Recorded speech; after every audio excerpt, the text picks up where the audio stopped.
Hi, this presentation is going to cover just an overview of Chapter 1, Introduction to Electronic Commerce. First, we'd like to talk about the evolution of electronic commerce. Actually, electronic commerce actually started around the middle of 1990, in the 1990s, and it went to about 2000.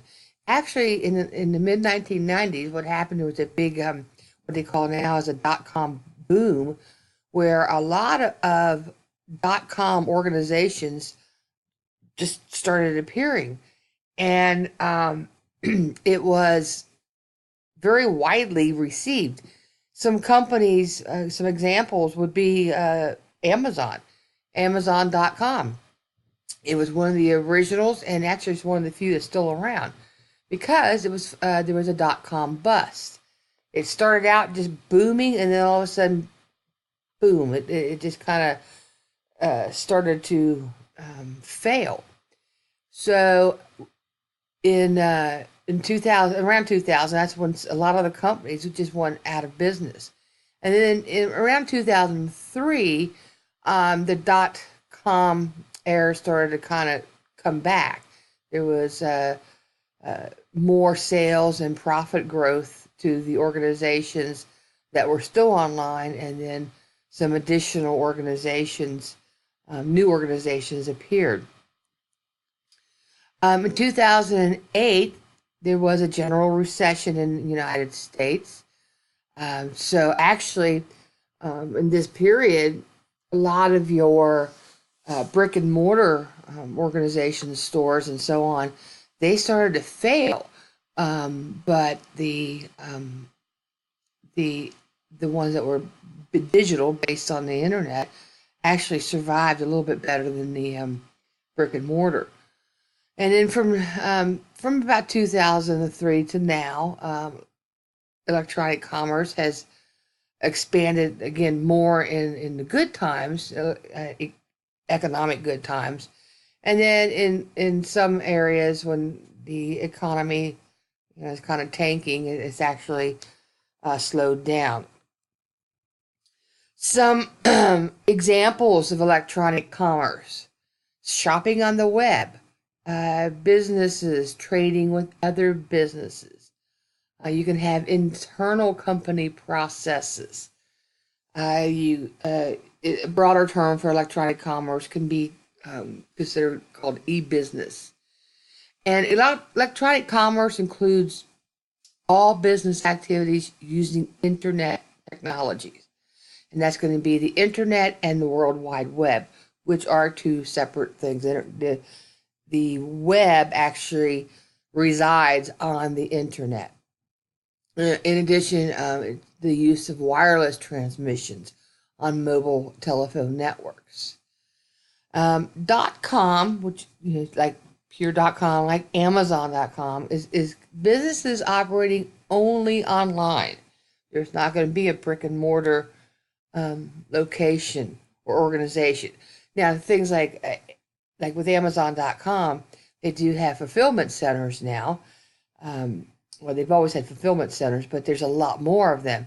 But the organization still is considered a .com because in order to purchase anything, it's you can't go into a store. You actually do everything online. Electronic commerce can be broken down into several different categories. There's business to consumer, also referred to as B2C. This is consumer shopping on the web. So if you want to do some type of, if an organization wants to reach a consumer and they're doing it on the internet, that's going to be B2C. There's business to business, or B2B. These are transactions that happen on the web, and it's usually organizations that buy from another organization. So, like the federal government, they will buy computer products from PC Connection, for an example. PC Connection is online, so that would be considered a B2B um, business. And then there's business processes, which is just the use of internet technologies within the business. Consumer to consumer, this is individuals buying and selling among themselves. A typical example of that would be like eBay or Posh, any site where you might put something up on the internet and someone else purchases it. C2C sales included in B2C category, where the seller acts as a business for transaction purposes, again, like such as eBay. Business to government, B2G, business transactions with government agencies. This would be examples of that. Filling out required documents and reports, paying taxes, and so on. In the early days of electronic commerce, two examples would be EFTs and EDIs.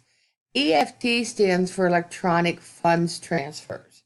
These are going to include wire transfers, electronic transmissions of account exchange information over private communication networks.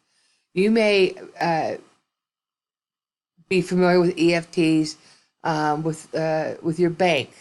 Banks use EFTs. And if you make a purchase and you're going through your bank, the bank will make a draft, and that's considered an EFT, electronic fund transfer. Electronic data interchange, business to business transmission of computer readable data in standard format, which is what EDI is. The benefits for transmitting in this way, the businesses avoid printing and mailing costs, reduces errors, and eliminates need to re-enter data.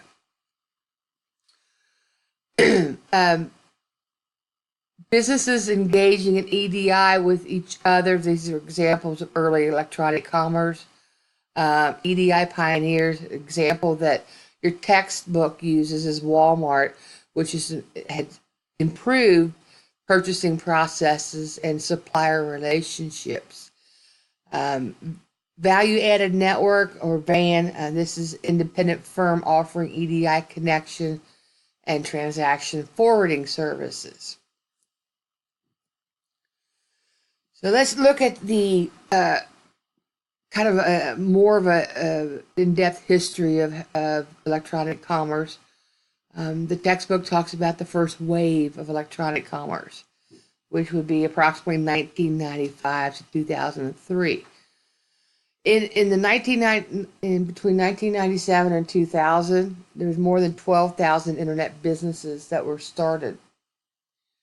From 2000 to 2003, more than 5,000 startups went out of business. So this is an example of the dot-com versus the dot-bust, or the dot-com bust. I should say the dot-com boom versus a dot-com bust. $200 billion was spent on bailing out and starting businesses.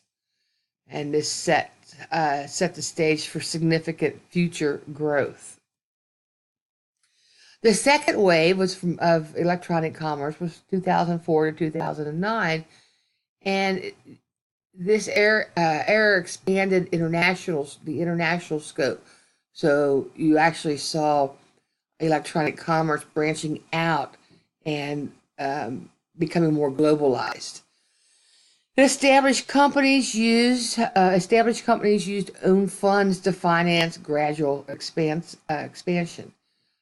Faster, less expensive internet technologies were available.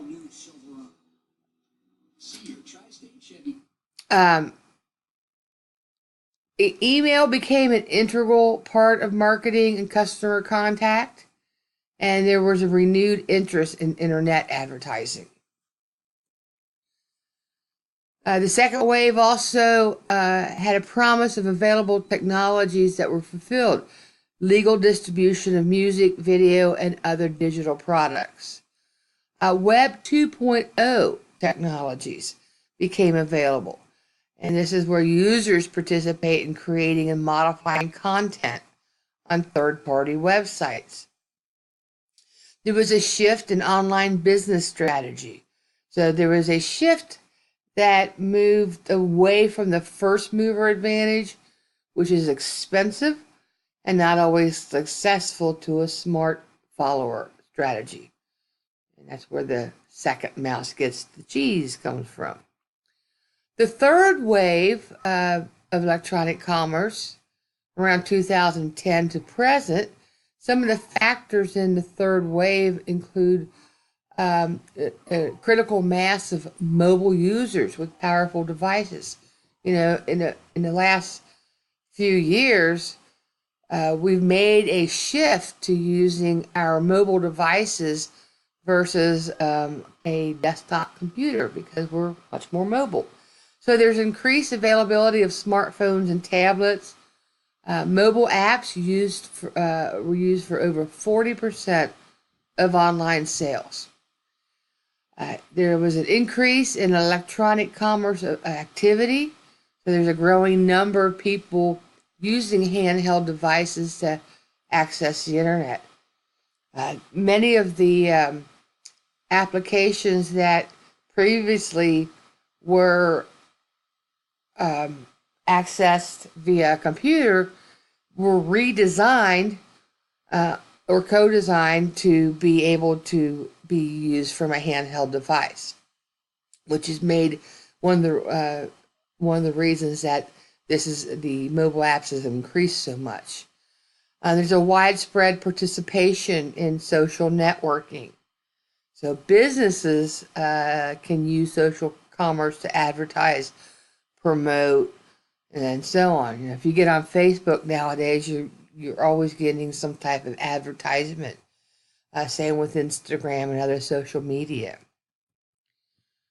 There's increased online participation by smaller businesses in sales, purchasing, and capital raising activities.